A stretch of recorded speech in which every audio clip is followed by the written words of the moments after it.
New England Patriots OTA practice day 2 recap. Kyle Williams, Patriots rookie third-round pick at wide receiver, an absolute standout. I mean, he was probably the player of the day, definitely made the catch of the day. We are going to break all that down in today's video. As always, my name is Colby Cochran, also known as Patriots Global. I appreciate you guys for clicking on today's video to hear me talk about some Patriots news. And look, I get it. You guys are going to be like, Colby, you're slacking a little bit.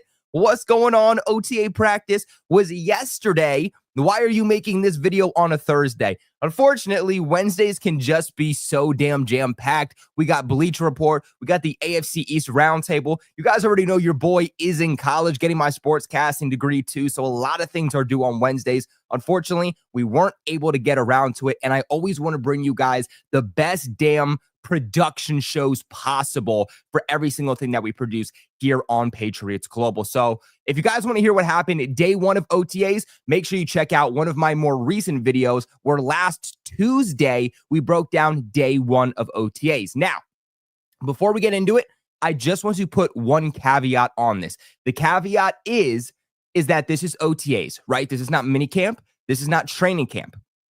With that being said, the media is not open to every single day of OTAs. They'll be open to every single day of mandatory minicamp. They'll be open to every single day of training camp. But when it comes to OTAs, they're open to less than 50% of practices. They don't get the opportunity to go to an OTA practice Monday and then an OTA practice Tuesday. They really go only about once a week. So with that being said, we don't know how players are bouncing back. One of the biggest narratives from last week was Drake May throws 4 interceptions.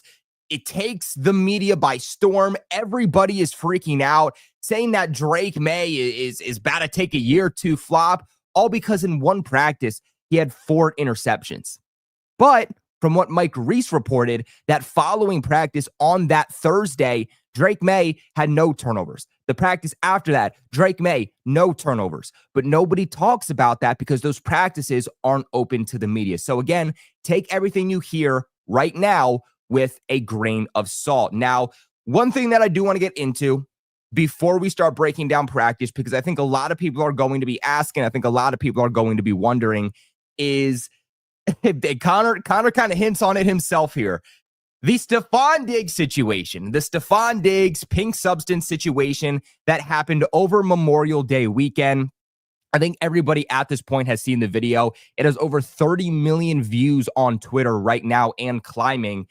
So for those who don't know, Stefon Diggs, Patriots wide receiver, is reportedly dating A-list celebrity and rapper Cardi B.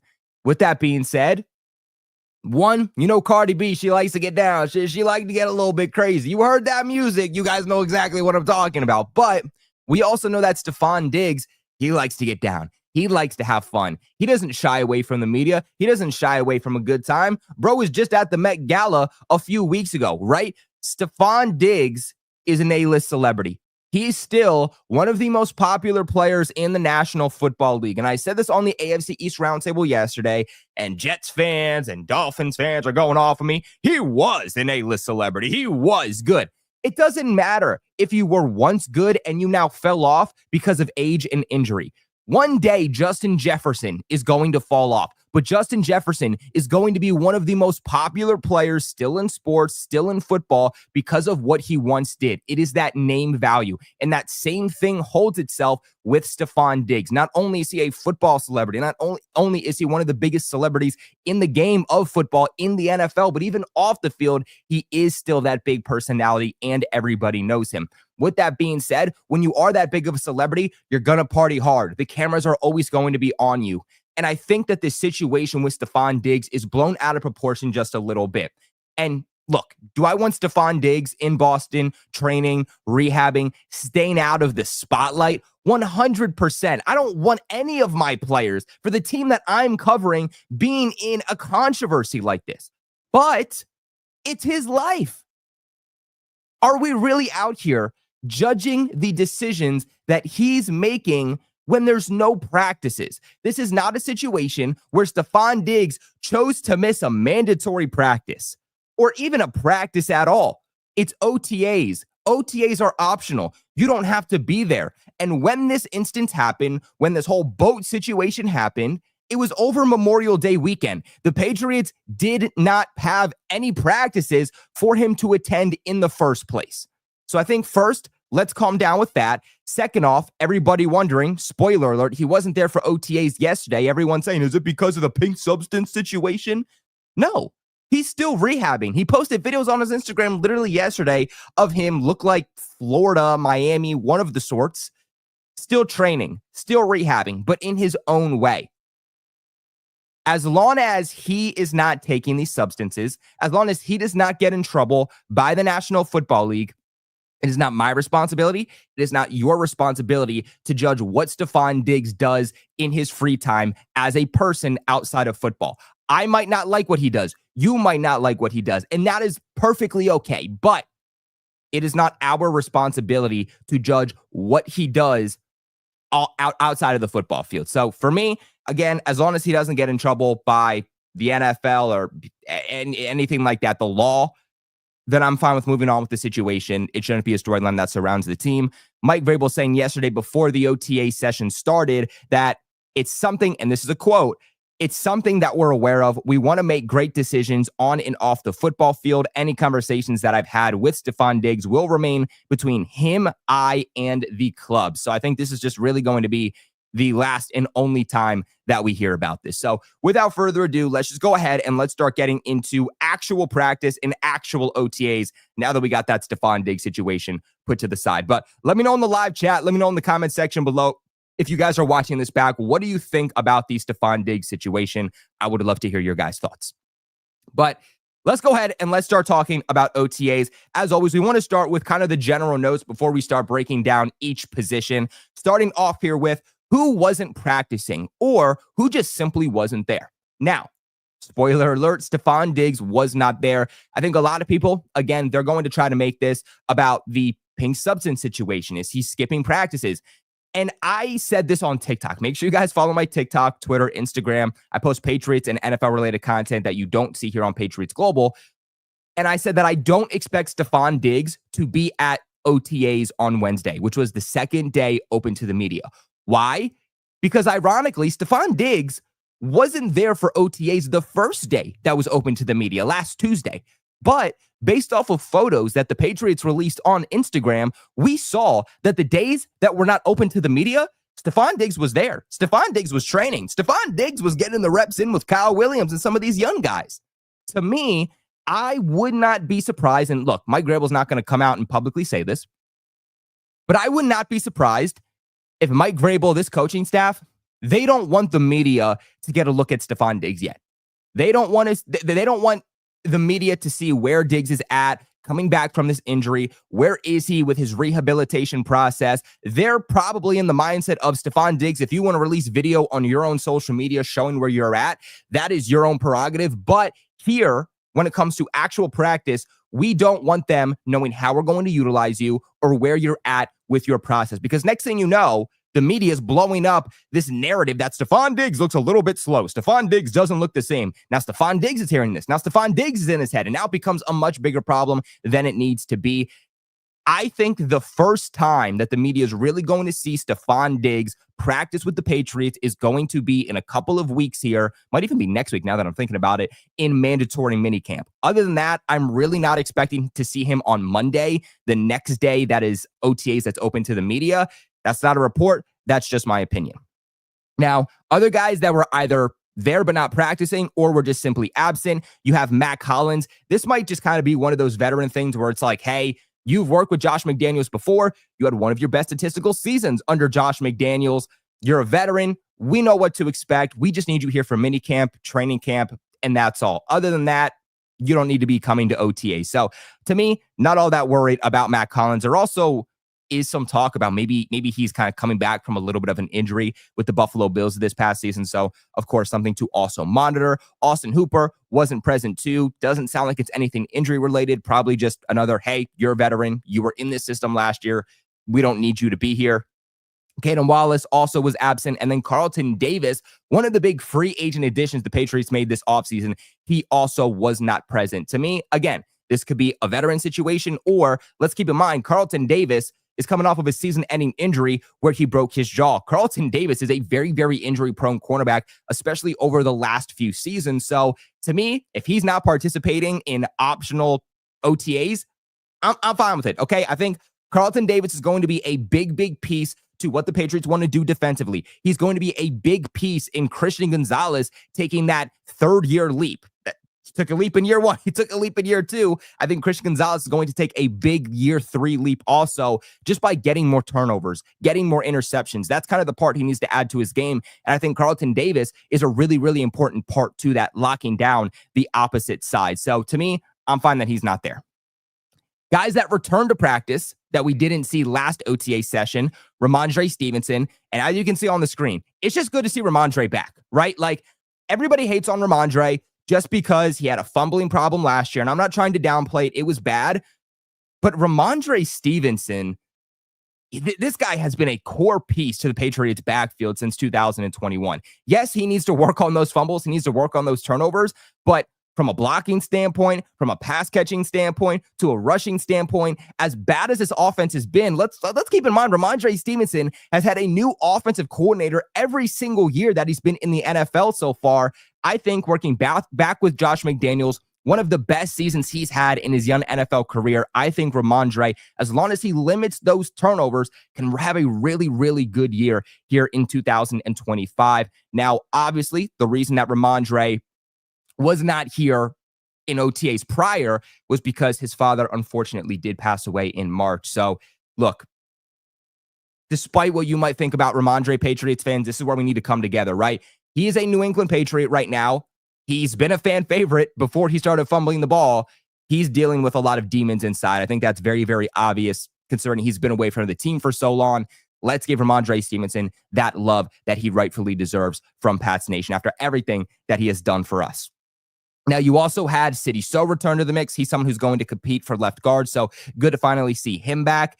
Joshua Farmer, the Patriots rookie fourth-round pick at defensive tackle, he returned to practice, and then Marte Mapu also returns to practice. I feel like a lot of people forget that Marte Mapu is a New England Patriot, but he is, man, and he's going to really need to compete if he is going to make the roster in a loaded, and I mean loaded, safety room. So now guys that were there, but they were limited participants, Ramondre Stevenson, Travion Williams, not Travion Henderson, Travion Williams, the veteran free agent running back that they signed last week in the former Cincinnati Bengal.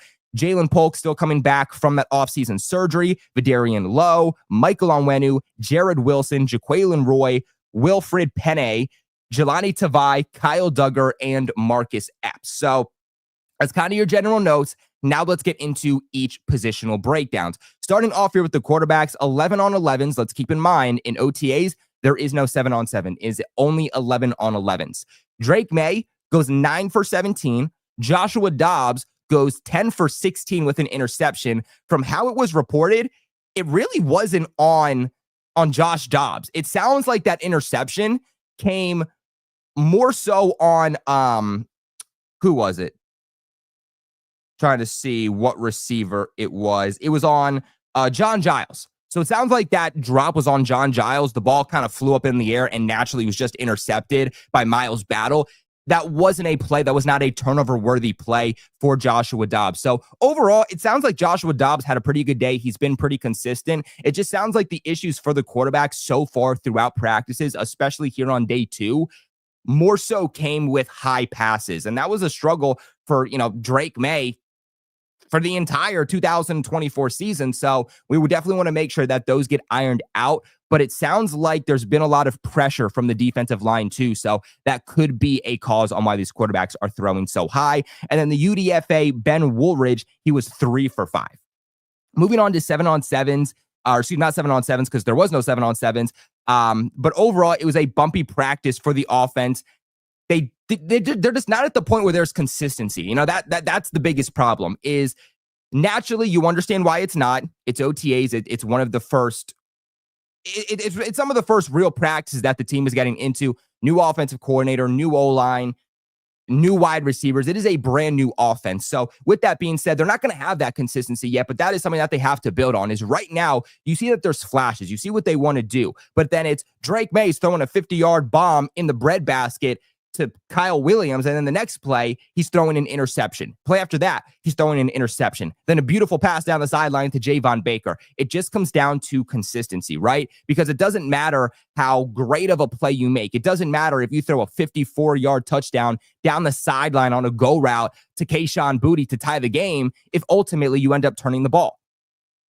Best example I could give was last season against the Tennessee Titans. Drake Maye throwing off his back foot, time expiring, finds Ramondre Stevenson, touchdown, game goes into overtime. Patriots get the ball first to put the game away. What happens? They're driving down the field a little bit. It feels like this is going to be a pretty good drive that could win the Patriots the game in overtime. But then Drake Maye overthrows a ball to Pop Douglas, intercepted, and the Tennessee Titans ultimately end up winning. That is exactly why they need to work on these overthrows, right? They need to make sure that they are hitting these receivers in stride and giving them the opportunity to go make a play. Now, as for the running backs, not really too much to say, just because in OTAs, there's no contact, there's no pads. There's really not a whole lot that the running backs can do outside of maybe the receiving game. But Travion Henderson, the rookie second-round pick, he did have a drop today. And then we finally got some news on the UDFA running back in Lan Larison. Now, he was seeing a good amount of reps with some of these other guys being limited, right? Ramondre Stevenson, limited. You also had Travion Williams. He was limited. So with that being said, the guy that got that nod was Lan Larison. And from what it sounds like, he looks really, really smooth in the passing game, catching the ball. And this is someone that I've said so many times, this is the next Rex Burkhead for the Patriots. I said this on a short on TikTok. I even uploaded it here on the YouTube channel, that if all works out well and Lan Larison can make his name heard in special teams, on offense, then this guy is going to be someone that makes the roster as that fourth running back. The Patriots in the past, under Josh McDaniels, they've kept 4 or 5 running backs. You know, this isn't going to be what it's been in recent years where the Patriots are running with Ramondre Stevenson and then Zeke Elliott, or Ramondre Stevenson and Antonio Gibson. It's not going to be one running back. It's not going to be 2 running backs. This is going to be a true running back by committee offense led by Josh McDaniels, and I think that Lan Larison can be that guy. Someone who's going to be really efficient catching the ball. He's really elusive off the line as soon as that ball is handed off to him. He's really good in pass protection, but he's also really good on special teams. I think that's what's going to get Lan Larison to make this roster early on. Not only can he be a gunner on special teams, but he's also a returner. At the collegiate level, he was a kick returner. He was a punt returner. He can quite literally do everything. And if he can do it at least an average level, he's going to be someone that's going to make it really hard for the Patriots to cut him. Now, let's go ahead and let's get on to these wide receivers. I think that's what you guys are interested in hearing. Drops today. You had Javon Baker with 2 drops. If that's not the Javon Baker experience, man, I don't know what is. Last OTA practice, man, we hear that Javon Baker's making strides. Javon Baker's making the catch of the day. And then what happens? Javon Baker comes out here with the inconsistency in 2 dropped passes. Not only that, but you also had Jalen Polk with a drop pass. John Giles also with that drop pass that led to that interception. And in fact, I wonder if I can find the video, because there's a video going around of Javon Baker and Jalen Polk in this OTA practice dropping balls, and I want to see if I can find it.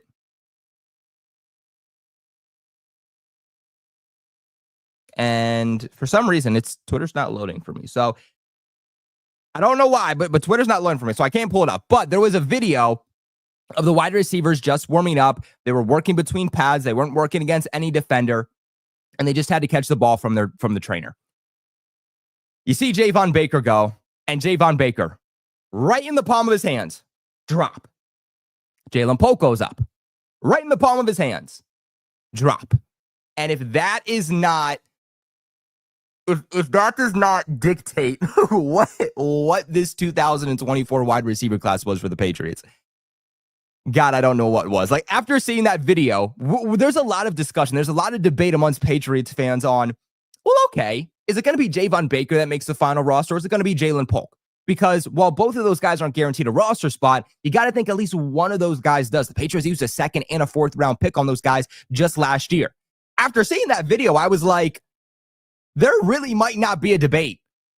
There really might be a world, and it's way too early on, so I'm not trying to get ahead of myself, but I watched that video and I said, there really might be a world in which both of those guys don't make the roster. There might be a world in which Javon Baker and Jalen Polk are not one of the best 5 wide receivers on the Patriots roster, one of the best 6 wide receivers on the Patriots roster. So, and from what Kayshon Boutte said, Kayshon Boutte says that he expects the Patriots to keep 6 wide receivers on the active roster. That's the exact number that I said too. So right now it's on the outside looking in for Javon Baker and Jalen Polk. But to kind of make you a little bit more happy about this wide receiver group, Patriots rookie 3rd round pick and Kyle Williams made the play of the day today, having a deep over-the-shoulder catch from Joshua Dobbs. He initially bobbled the ball, but ultimately ended up completing the catch. Overall, had a really good day for him, had a few catches, and I'm not trying to take anything away from Kyle Williams, but the biggest thing to remember is that Kyle Williams is supposed to ball out during these practices. No pads, no contact. He is a fast wide receiver. He's playing on the outside for the Patriots. This is exactly the type of practices you would want him to ball out on. In fact, if Kyle Williams wasn't balling out right now, I'd actually be pretty concerned. So, look, not trying to take anything away, but how many times did we see Tyquan Thornton, Damiere Byrd, Philip Dorsett, Brandon Cooks lighting up practice around this time? Then when the pads went on in training camp, seeing Tyquan Thornton struggle, seeing Damiere Byrd struggle, seeing, Philip Dorsett struggle a little bit. So again, this is a good building piece for Kyle Williams, but for me, the true test for him comes in these preseason games. The true test for me comes in joint practices, comes when the Patriots actually throw on those pads and contact is allowed in training camp, which is probably going to be about the first week in August by the time ultimately those pads go on. But other than that, Kyle Williams balling out today. I feel like his name is heard at least one time per session that is open to the media. We heard his name in rookie minicamp. We've heard his name so far both days in OTAs.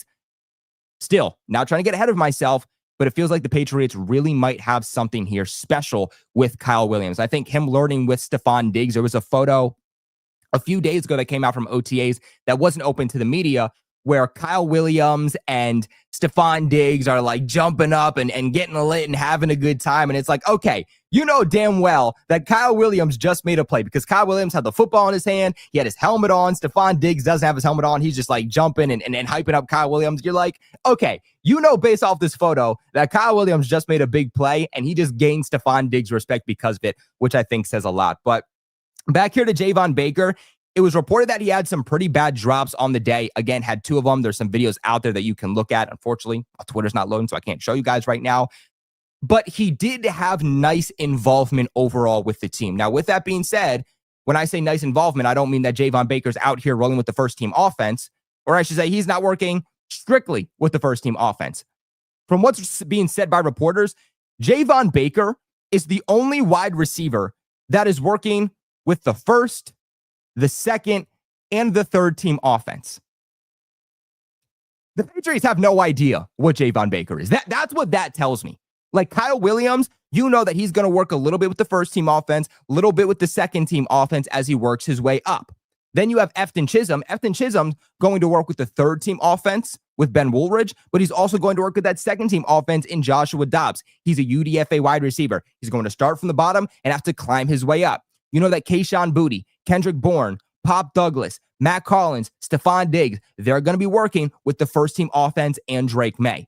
The fact that Javon Baker is working with Joshua Dobbs, Drake May, and Ben Woolridge, to me screams, we got to get this guy as many damn reps as possible because he has the potential to be a damn star. And we know that. And we've seen those flashes from him. But he also has that potential to be an absolute bust because he is so inconsistent. And we have to see, are we getting a UCF version of Javon Baker, or are we getting the Alabama version of Javon Baker, to which he had to transfer because the moment was just too big for him? That's going to be one of the biggest questions for Baker moving forward, but it sounds like those inconsistencies, at least right now, are still there. There was also a point where he made a really good play in the middle of the field, and Baker got up and he like pushed over, I believe it was Miles Battle. He was going up against, I could be wrong on that, but I believe Miles Battle was the one defending him on the play. He pushes him over after he makes a big play. Javon Baker looks to the defensive sideline, starts flexing on them, and starts chirping at them. And Mike Vrabel has to come over to him and be like, right, dude, like let's calm down a little bit. And then based off of what reporters were saying, Mike Vrabel and Javon Baker were seen walking together after practice too. So, hey, look, Baker's personality problems have been an issue in the past. Could that potentially be another problem here?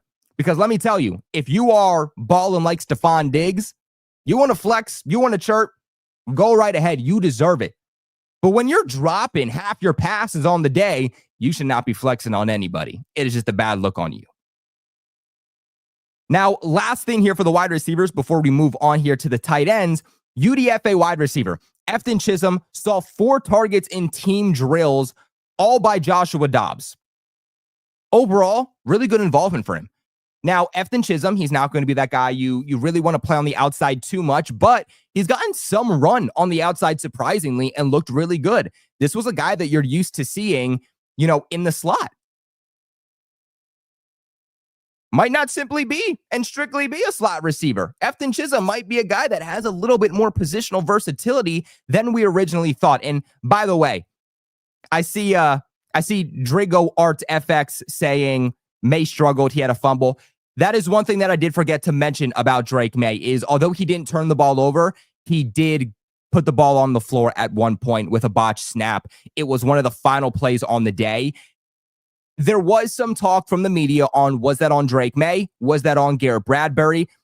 I'm not too worried about it just because Drake May is also learning with a new center, right? Like naturally trying to learn that communication with a brand new center. Like it's going to have its struggles. It's going to have its moments at times. But again, that was a problem for Drake May last year was it's like, okay, finally you don't turn the ball, or excuse me, finally you don't throw an interception in a game, but now you're putting the ball on the ground 1 or 2 times. So you're still turning the ball over. So ideally, not what you want from him. 9 for 17, though, isn't bad. Overall, he didn't have a bad day. Like, if you told me Drake May was 9 for 17 and didn't turn the ball over at all, I wouldn't be worried. But I think it's because of that botched snap that you're like, okay, it still got to work on it a little bit. But like I was saying with Efton Chisum, this is a guy that a lot of Patriots fans are falling in love with. He's that small slot wide receiver for the most part. A lot of people want to say, hey, he's the next Julian Edelman. He's the next Wes Welker. And maybe he is, right? He's someone that's going to have that ability on special teams as a return. I think that's how he's going to make the roster early on. Right now, and it is too early to say, I want to make that caveat. It's too early to say, but Efton Chisum is already making it hard on the Patriots to cut him when that time does come. He built on rookie minicamp each and every single day. He's built on OTAs each and every single day. And he's not that wide receiver that you expect to ball out during these sessions, right? You expect those fast wide receivers to ball out. But that's not what Efton Chisum is. Efton Chisum isn't fast. In fact, his 40 time was what, like a 4.6, a 4.7? He's a technician. He works short to intermediate. He's going to move the chains. He's going to get the ball. He's going to be a security blanket, and he's going to get down. That's going to be it. He's not going to offer you much after the catch either. But there's so much value in that guy in Josh McDaniels' offense. And right now, they don't have that guy, right? Pop Douglas isn't Julian Edelman. Jalen Polk isn't the next Julian Edelman. They don't have that reliable slot receiver in the middle of the field where Drake May likes to operate, at least a guy that can consistently get open. And Efton Chisum could be that guy. Now, what's it going to look like when pads go on? Contact is allowed. Is he going to get thrown off of his routes when contact starts to become a thing? That will be my question for him. But so far, Efton Chisum looking really, really good. And he's pushing to be one of those 6 wide receivers that makes the final roster. As for the tight ends, Jack Westover had a drop today. Hunter Henry and Drake May had a really good connection today. They're showing that chemistry, connecting 3 times in team drills. Drake May did a really good job throwing him open on plays that were breaking down. Sounds like May is panicking a little bit in the pocket. You know, it's a brand new system, brand new offense. He's a tick behind mentally, which physically is putting him a tick behind. But it sounds like he's learning, like, hey, when I'm struggling, or hey, when a play is breaking down, where can I go? Who can I rely on? And he's learning that Hunter Henry is the guy that he can rely on. When the play's breaking down, when he needs to go somewhere, just give the ball to one of your tight ends. I feel like every single practice we've heard that the chemistry is just building and building and building with Hunter Henry. I think that this has, as long as he stays healthy, the potential to be a career year for Hunter Henry. Let's keep in mind, his first year with the Patriots in 2021 under Josh McDaniels, there was a 6 or 8 game stretch where he had a touchdown per game. And I think the really cool thing about Josh McDaniels working again with Hunter Henry is the fact that Josh McDaniels uses Hunter Henry as more than just an inline tight end. He'll put him out wide. He'll put him in the slot. The same ways that they used Rob Gronkowski back in the day are going to be the same ways that they're going to be able to utilize Hunter Henry. And I don't feel like anybody has utilized him that same way that Josh McDaniels once did a couple of years ago. Now, interesting little tidbit with Austin Hooper out today, the tight end that got the nod wasn't Jaheim Bell. Now, Jaheim Bell did make a nice diving, sliding catch. I believe it was from Joshua Dobbs. So, hey, look, Jaheim Bell's making his name heard a little bit in the receiving game, but the guy who got the nod from tight end 3 today was Jack Westover. It wasn't Jaheim Bell. It wasn't some of these other guys that we've talked about, playing tight end. So, interesting to kind of see where that depth chart is falling with the tight ends, at least early on. Now, as for the offensive line, Will Campbell and Keion White are continuing to have really great one-on-one reps against each other. Both are getting their share of wins. It's not a situation where you have Will Campbell winning every single one of his reps, or you have Keion White winning every single one of his reps. And let's keep in mind that iron sharpens iron. Will Campbell is practicing every single day against Keion White. That is the main guy they have going up against Will Campbell.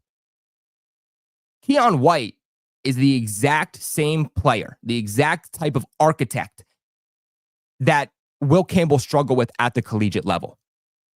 Because Keion White, he has that power, but he also has a little bit of speed to him.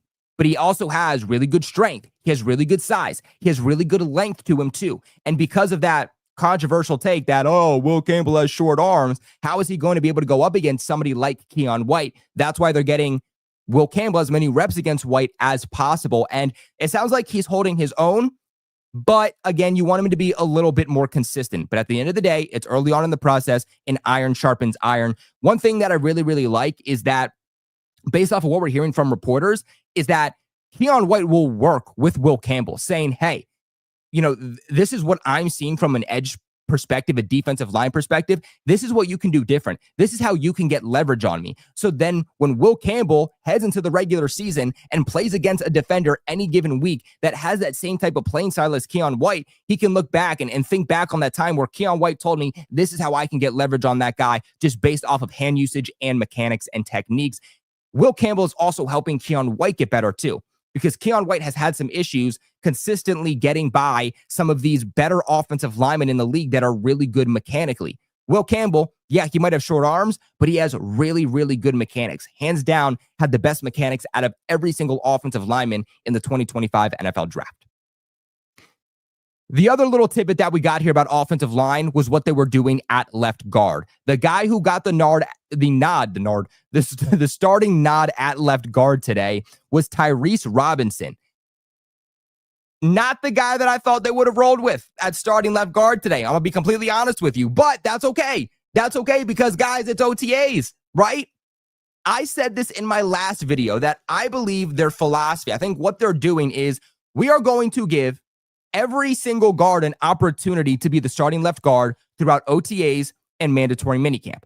Then, when training camp comes along, we have a better idea on what we believe our starting offensive line unit will be, our second team offensive line unit, and then our third team / scout team offensive line. And then they can kind of maneuver that depth chart moving forward. So what I mean by that is, okay, if Cole Strange has looked like your best starting left guard throughout OTAs and minicamp, as you head into training camp, they can say, Cole Strange is going to be our starting left guard. City So is going to be our second left guard. And then let's say Tyrese Robinson is going to be our third left guard, and that'll be the depth chart to start training camp. Then, based off of how those guys are performing, they can kind of maneuver it a little bit, figuring out, okay, who's going to be our best left guard, who's going to be our best unit, and ultimately, who works the best together. Because the guy who is the most talented doesn't mean he's going to be the best option for you at starting left guard. Let's keep in mind, 2021, Michael Onwenu versus Ted Karras. Michael Onwenu was playing left guard during the 2021 season. He got benched for the second half of the year because that O-line was struggling so much. They put in Ted Karras instead, and the offensive line looks so much better. Why? Well, it's not because Ted Karras is a better offensive lineman than Michael Onwenu. We all know that, but it's because of continuity, right? The O-line comes more so down to chemistry and the familiarity with the guys to your left and to your right more than it does overall talent.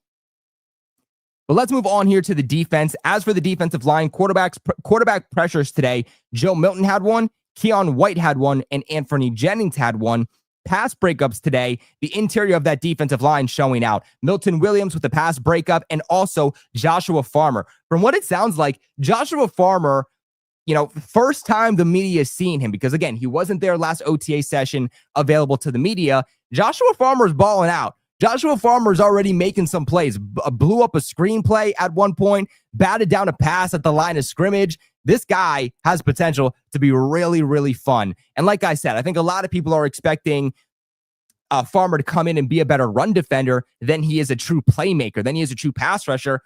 My hot take was I think that Joshua Farmer is going to be more of a playmaker than he is a run stopper. I think he's going to be better at getting to the quarterback, applying pressure, batting down passes than everybody's expecting.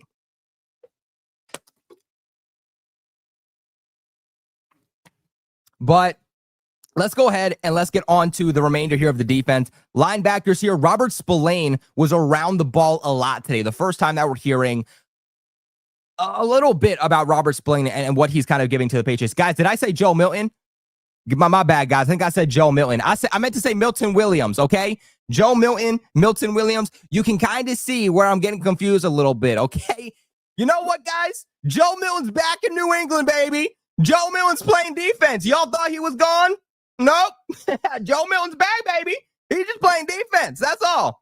That's all, guys. Come on. No. Milton Williams, not Joe Milton. That's my bad. But back to Robert Spillane. He was around the ball a lot today, but that's what you expect, right? Like, he's going to be a leader. I think that Robert Spillane is going to be a captain year one.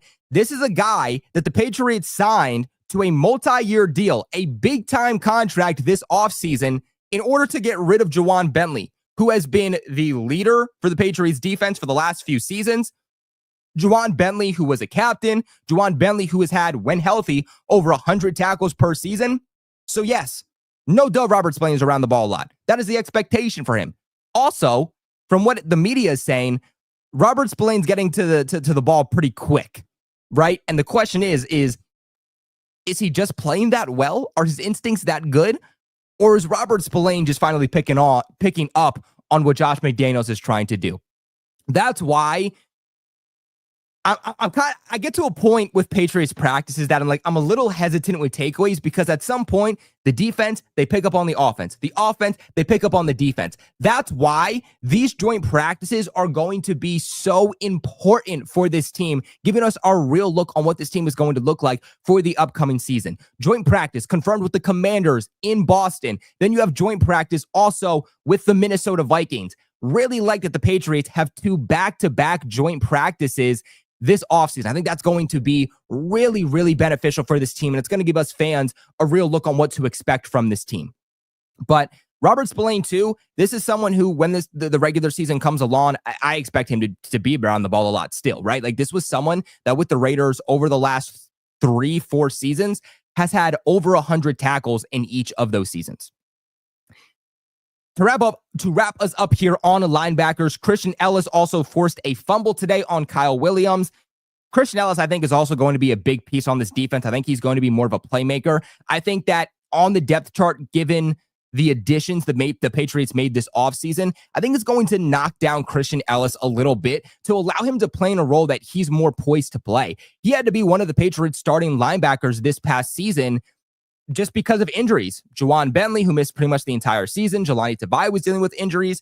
And while I like Christian Ellis, he shouldn't be playing in that much of a large capacity, right? He went from being a primary special teams player as a gunner to playing as one of the Patriots starting linebackers. So I like the way he developed down the stretch. I think he's going to be a big-time playmaker for the Patriots. But again, I think he played in such a large role this past season that some Patriots fans are like, why'd you bring him back? He's a little inconsistent. I think you'll see exactly why they brought him back here in 2025. Now, not much for the cornerbacks. Said it earlier. Miles Battle had that interception.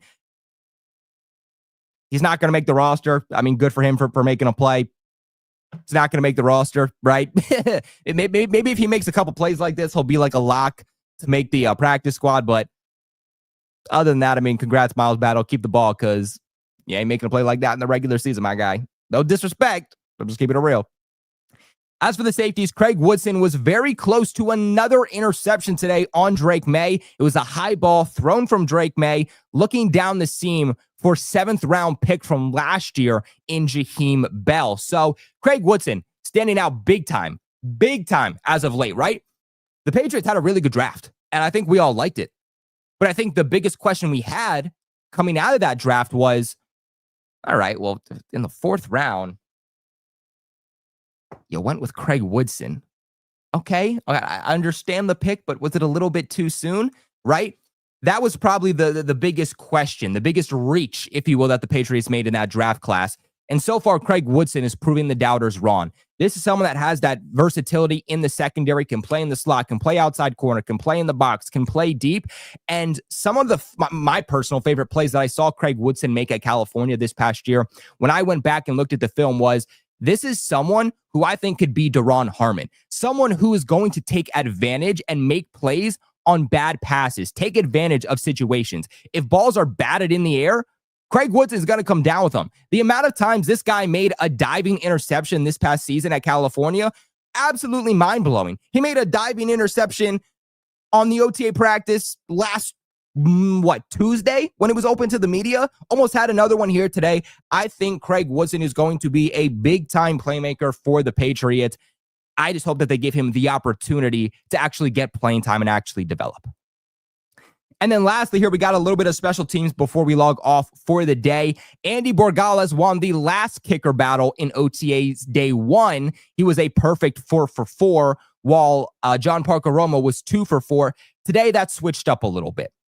Andy Borgales went 3 for 4, while John Parker Romo was a perfect 4 for 4. Now, there was some debate on, was John Parker Romo 3 of 4? But according to Mike Reese, after the OTA session, he went over to the coaches and said, hey, was that one kick by John Parker Romo good or bad? And they said good. That makes John Parker Romo a perfect 4 for 4 on their day, while Andy Borgales was 3 for 4. So right now on the race, Andy Borgales is still winning by 1 field goal, made over John Parker Romo. So maybe we pump the brakes a little bit on saying that Andy Borgales is officially your kicker and there's no kicker battle. But let's be real. They use a 6th-round pick on it. Andy Borgales is going to be your kicker. But guys, that is going to wrap it up for the day. We'll get into a couple of questions. We'll get into a couple of super chats before we log off here. I know we got a big-time super chat from my friend, your friend, our friend, diehard Pats fan, coming in with a $10 donation saying, hey, PG, do you think you will be going to OTA sometimes, maybe if not this year, then maybe next? It would be great if you were able to go when open to the media. Either way, I still love the channel. Shout out to diehard Pats fan, man. So maybe, right? Maybe. You never know. I was at the Senior Bowl last year. I was at the Super Bowl last year. Roundtable Sports is doing big things, man. Make sure you guys go ahead and check them out on YouTube. Doing things in the media that nobody else is doing. We're really turning modern media into something special. It's no more suit and collar. It's no more button up. You got to get cable to watch it. No, Roundtable Sports is doing something special, bringing you the real voice from the fans, covering every single team, every single division, everything you need to know for the National Football League. So make sure you follow Roundtable Sports on YouTube, Instagram, Twitter, all that good stuff for more content from me and a lot of your other favorite creators here on YouTube. But the goal is to of course, be able to get credentials to go to OTA sessions down the line. It'd be great to get the credentials to be, able to go to training camp, but you never know, right? We'll talk to the guys when training camp comes along and we'll see who's able to get into training camp and who's not. The thing with getting media availability is it just depends on the team. Some teams are more strict than others when it comes to media availability and stuff like that, right? Like my boy Richie, who covers the Jets. You guys know Richie. The Jets have done so many things for him. He had an opportunity to go down there, at MetLife and do a couple things like with the Jets. He had an opportunity not too long ago where it was his birthday and the Jets sent him like a package of like signed stuff by like Garrett Wilson or Sauce Gardner, just randomly sent it for his birthday, right? But the Patriots have never done nothing for me, man. That's okay. That's okay. I don't do this for gifts. But if Robert Kraft is listening, I will accept gifts still. That's all I'm saying, man. Look, I've been doing this in sophomore year, Robert. Give me a little something, man. Give me a little something. But I do feel like the Patriots would be one of those teams where they would be strict on who they allow into training camp and OTAs as a member of the media. But you never know, right? Like I said, I got into the Senior Bowl. I got into the Super Bowl with Roundtable. Maybe the Patriots will be like, hey, let's allow this guy into training camp. I like his stuff. So that's the goal, man. That's the goal. But if not this year, we work harder next year to get there.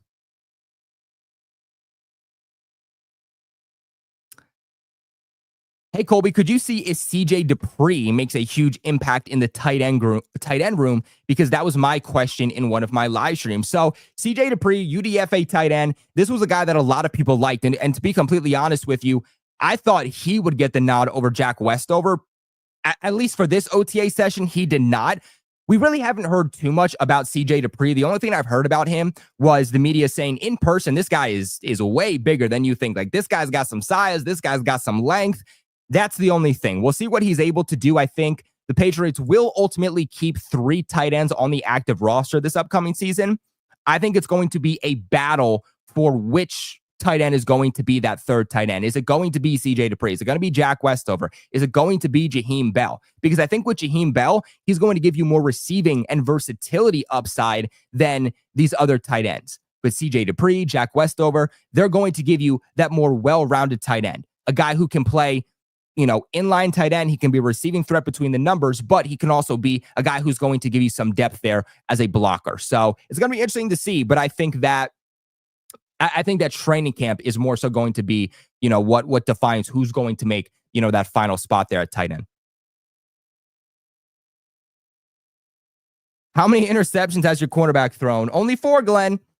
Only 4. But the difference between my quarterback and your quarterback is that my quarterback's about to stay healthy because he has an offensive line that can at least adequately keep him up. I'm not saying they're going to be great, but let me tell you, that Patriots offensive line is looking a lot better than that Dolphins O-line, ain't it, Glenn? Ain't it? I'm just saying.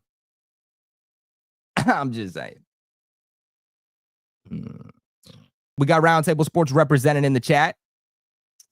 Answer a couple more questions before we log off. If Barmore is 100% healthy, I could see this defense being top 5 in the league. Top 10 in the league, maybe even top 5. I 100% agree with you. This was a team that I thought had the potential to be top 10 this past season, but the coaching was so bad, right? The way that I see coaching is a good coaching staff can make a bad roster look great. A bad coaching staff can make a great roster look terrible. And I think the Patriots had more than enough talent to be way better than they were last year, but it was because of just how bad the coaching was that defense was as bad as it was. The Patriots dealt with a lot of injuries in 2023. They were still a top 15 unit. So yeah, the Patriots did deal with injuries last year, but that's not an excuse for them to have fell as much as they did. The Patriots were the second best run defense in the NFL in 2023. Then they became one of the worst this past year under DeMarcus Covington and Gerard Mayo.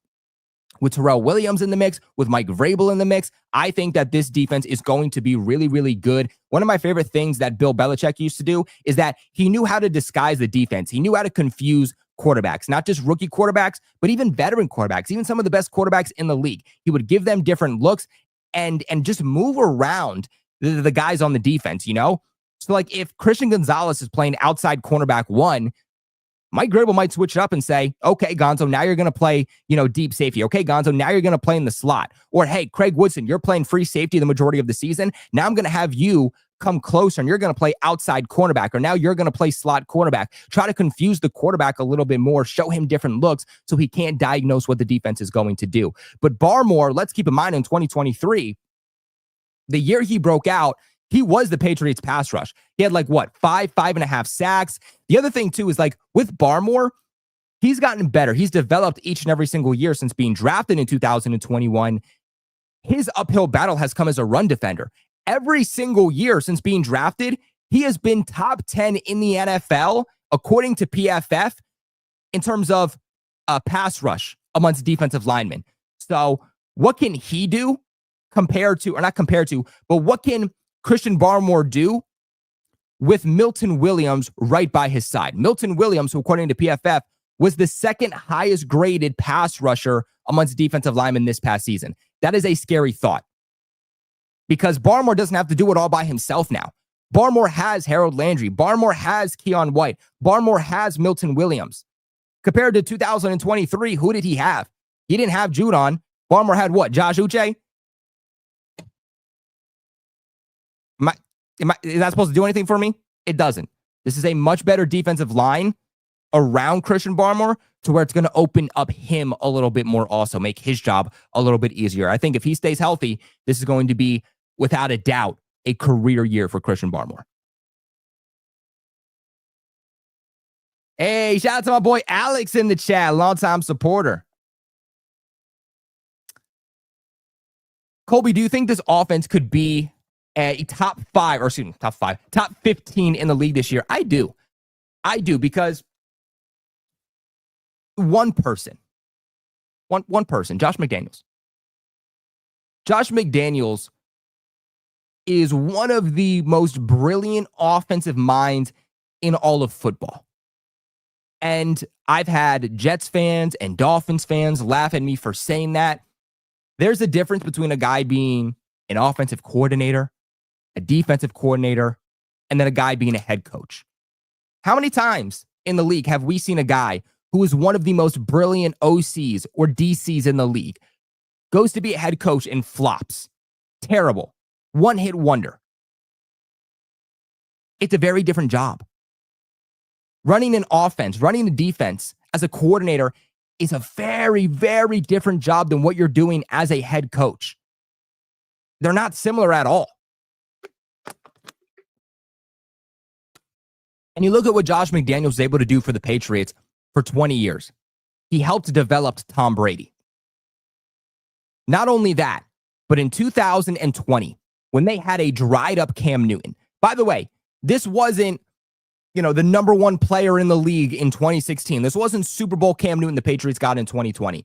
The Patriots got a dwindled down, broken version, final pieces strung together version of Cam Newton in 2020. A guy who is still an available free agent in the month of June because nobody wanted him.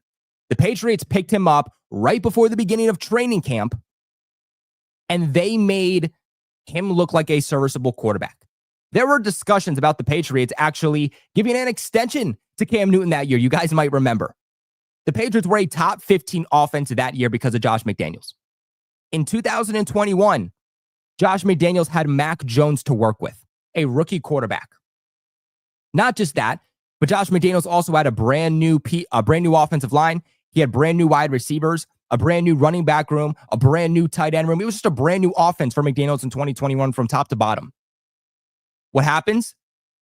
The Patriots were a top 12 offense that year. Mac Jones went to the Pro Bowl.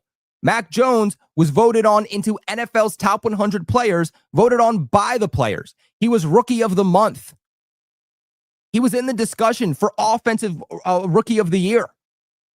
Right down to the wire with Jamar Chase before Jamar Chase just put up like 200 yards a game right there at the end and just took it away from Mac. I don't think that it is ironic that as soon as Josh McDaniels leaves the Patriots, the offense as a whole just takes a massive dip year after year after year. Because of what Josh McDaniels is able to do, because of just how brilliant he is, because he knows how much to put on the plate of players, how much to take off, I think the Patriots, just because of that, will be a top 15 offense in the league, as long as they stay healthy. I'm not telling you they're going to be top 5. I'm not telling you they're going to be top 10. but I think they can be somewhere within the top 15. Can they be the 12th to 15th best offense in the league? If they're healthy, yeah. If the offensive line can just perform average, keep Drake May upright, if Drake May can limit the turnovers, if they can get a consistent group of running backs going, if Stefon Diggs can come back and just be even 80%, 85% of what he was last year with the Houston Texans, Hunter Henry can stay healthy, there's no reason that they can't be a top 15 offense. I mean, there were times where, this is like Julian Edelman and Rob Gronkowski talking about this. They said, there were times that Josh McDaniels would see how the game plan was shaping out. And it maybe didn't go the way that Josh McDaniels had thought. But he was seeing what the defense was giving them. He was showing what the opposing defense was showing them. And he would be on the sidelines drawing up plays. The majority of offensive coordinators in the league would say, if we didn't practice it during the week, if this is not a game plan, if this is not a play that has been installed throughout the week, we're not running it. Josh McDaniels would be on the sidelines with a pen, with a crown, on a white piece of paper, drawing up a new play to get the offense back on track in the middle of a game, and then goes to the offense, huddles up the entire offense, shows them the play, break down the play. This is your responsibility. That is your responsibility, and gets the Patriots offense back on track. That is just how brilliant Josh McDaniels is. Not only is he a former quarterbacks coach, a pass game coordinator, he's worked with the running game before. He's worked with several different quarterbacks before. I think because of how qualified he is in a multitude of different ways, it is going to help Drake May. It's going to help these tight ends. Josh McDaniels is going to understand how to put these players offensively for the Patriots in positions to succeed. How many times since 2022 have we seen guys not being utilized the correct way? Under Josh McDaniels, that's not going to happen anymore. But guys, that is going to log it off for today. What are your guys' thoughts on OTAs day 2? Let me know in the comment section below. Remember to subscribe to the channel for all of your New England Patriots news, thoughts, reactions, breakdowns. We do still got the draft grades coming out. Behind the scenes, it's taken a lot of time, but behind the scenes, I'm getting film on each player the Patriots drafted, creating it as B-roll, trimming it down for you guys so that when we do talk about this draft class, while I'm talking about each player, giving my thoughts, giving my grades, giving my analysis, you guys can look on the screen looking at some of their college plays. So just a little bit, a little bit of extra that I'm trying to do behind the scenes to kind of up the production value and the shows for you guys to enjoy it a little bit more. But make sure you guys follow me on TikTok at Patriots Global. I've been doing a lot of work on there, making a lot of Patriots and NFL-related content that you don't get here on the YouTube channel. Make sure to follow my Twitter for more Patriots content, Instagram for more Patriots content. All of that will be in the description box. You also see it scrolling down right there below. One more super chat before we log off, though. Diehard Pats fan coming back here with a $10 donation said, hey, all, let's smash that like button and show PG some love and support. Remember, we want Robert Kraft to hear about Patriots Global. Hey, man. Hey, man, you said it, I didn't. You said it, I didn't. We need Robert Kraft to at least, understand, hey, there's a guy working his butt off for you for free. So, maybe just a hug at training camp, something. No, something, maybe. I don't know. But yes, guys, do leave a big like on the video on your way out. Supports the channel tremendously. If you're watching on Twitter, make sure to follow us on Twitter. Make sure to come over to YouTube and follow us there too. But until next time, I appreciate you guys so much for watching. And as always, go Pats.